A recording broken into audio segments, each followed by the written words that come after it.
ويا هلا والله. النهارده فيديو جديد من سلسله تعليم المونتاج، والنهارده هنشوف مع بعض انا ازاي بنزل الجرافيك تمبلت وازاي بضيفها على بريمير. لازم انت تبقى عارف كمونتير ان من اهم الاكستنشن او الاضافات اللي انت بتبقى محتاجها دايما في شغلك في المونتاج وهي الجرافيك تمبلت. وفي مواقع كتير بتوفر لك الاف الجرافيك تمبلت في كل التخصصات وكل المجالات، ودول اللي احنا هنتكلم عنهم النهارده. وفي منهم المجاني وفي منهم المدفوع. ولازم تعرف ان الجرافيك تمبلت دي اللي بيبقى فيها اصلا السب تايتل والتكست انيميشن، وبيبقى فيها حاجات كتير جدا برضو منها الايكون، ودي بتبقى ليها اهميه كبيره عند اي مونتير. وما تقلقش من اغلب المواقع المدفوعه دي، ان انا محمل اغلب الجرافيك تمبلت اللي عليها وهرفعهم لك في لينك درايف فري. بس كالعاده قبل ما نبدا ما تنساش تعمل سبسكرايب لايك وشير، وتنزل تكتب لي كومنت، وهتلاقي لينك الانستجرام برضو في الديسكربشن تحت. تقدر تروح هناك تعمل لي فولو، ولو عندك اي سؤال حابب تبعته لي هناك. ويلا بينا نشوف الفيديو.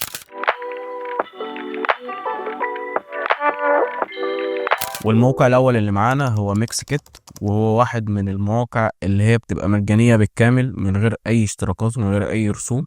كل اللي انت محتاج تعمله ان انت من هنا هتختار بريمير برو، وهترجع تكتب له الحاجه اللي انت عايزها.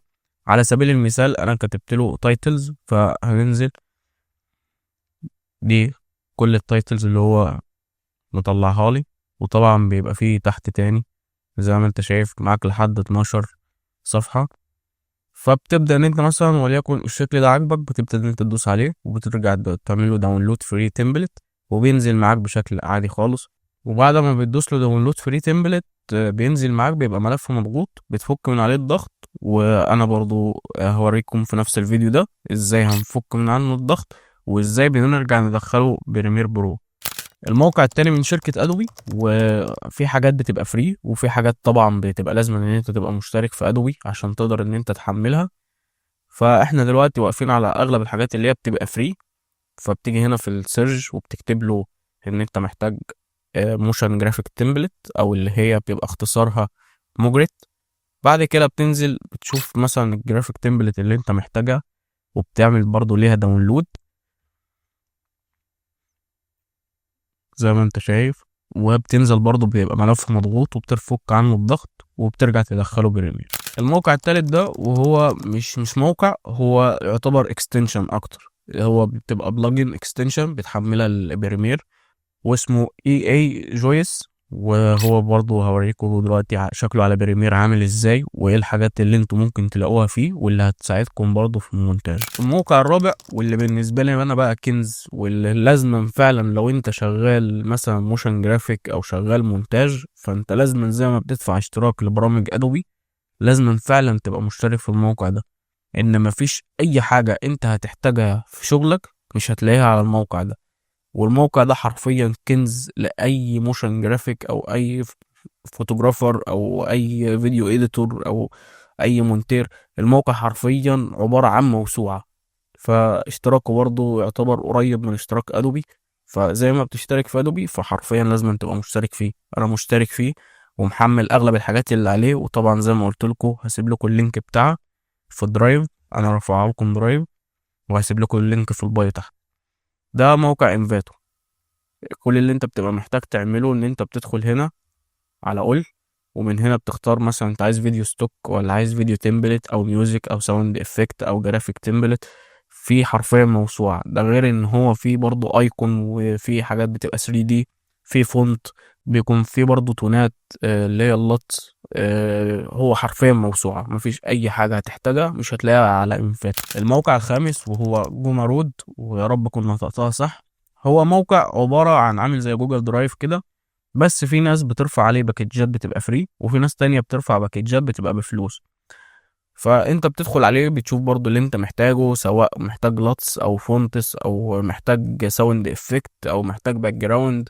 بتلاقي عليه كل الحاجات اللي انت محتاجها. اغلبها طبعا زي ما بقولك في ناس بتبقى رافعها فري تماما، وفي ناس تانية بتبقى مخلية الباكجات بتاعتها اشتراكات مثلا صغيرة، اللي هو انت بتشتريها بحاجة صغيرة، حاجات رمزية يعني هنا ما كملش حتى $1.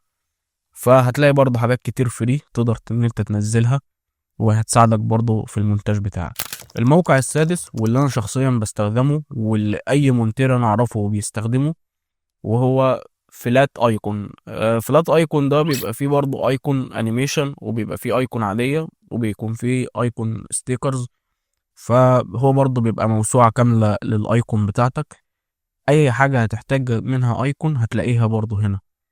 فهو موقع كنز، وزي ما بقولك انا ما بستغناش عنه، واي مونتير انا اعرفه برضو ما بيستغناش عنه. الموقع حرفيا هيوفر عليك وقت ومجهود كبير جدا في حتة الانيميشن ايكون. الموقع السابع والاخير، وطبعا غني عن التعريف، وهو فريبك. فريبك بيبقى فيه حاجات فري وفي حاجات بتبقى مجانية. فهو برضه بيبقى كنز كبير لأي مونتير. فانت تقدر تستغل الحاجات المجانية اللي عليه دي في شغلك، وهيوفر برضه عليك وقت كبير. واظن ان فريبك معروف يعني. دلوقتي هننتقل بقى للخطوه اللي بعد كده، وهي ان انت دلوقتي مثلا وليكن نزلت اللي انت محتاجه من الجرافيك تمبلت، ومحتاج تعرف بقى ازاي تضيف على بريمير. فكل اللي احنا هنعمله هنيجي هنا، هنبدا ان احنا نفك الضغط عنه عادي خالص. وبعد ما يتفك عنه الضغط، هنروح داخلين على الفايل اللي احنا فكينا الضغط عنه، ونرجع ندخل على الموشن جرافيك تمبلت، هنرجع نحددهم كلهم. هندخل على بريمير نتأكد ان احنا واقفين على الجرافيك تمبلت، وهنرجع ان احنا نروح سايبينهم هنا. انا عشان ضايفهم فهو بيقول لي ان هم اصلا موجودين. دلوقتي مثلا لو الخانة بتاعت الجرافيك تمبلت دي مش موجودة عندك وانت عايز تظهرها، فبتروح عند ويندوز هنا، وهتلاقيها موجودة هنا جرافيك تمبلت. مجرد ان انت هتدوس عليها هتفتح معاك، وهتبقى موجودة معاك. اغلب الجرافيك تمبلت اللي هنا دي انا اصلا ضايفها، يعني هي في البريمير اصلا بيبقى في جرافيك تمبلت بتبقى موجودة جواه. فبس انا اغلب الحاجات دي انا ببقى ضايفها لشغل انا، وبيبقى ليها استخدامات كتير طبعا وحاجات كتير. انا زي ما قلت لك هبقى سايبها لك في لينك درايف، تقدر تحملها وتستخدمها. وطريقة استخدامها كمان بتبقى سهلة، ما بتبقاش صعبة. انت كل اللي انت بتعمله ان انت مثلا وليكن انا هستخدم دي، فبتروح منزلها في التايم لاين.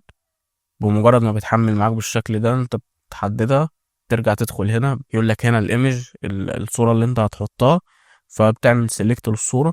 هنا بيقول لك التكست، اللي هو الاسم اللي انت هتكتبه، السوشيال ميديا بتاعتك، ادرس اللينك يعني.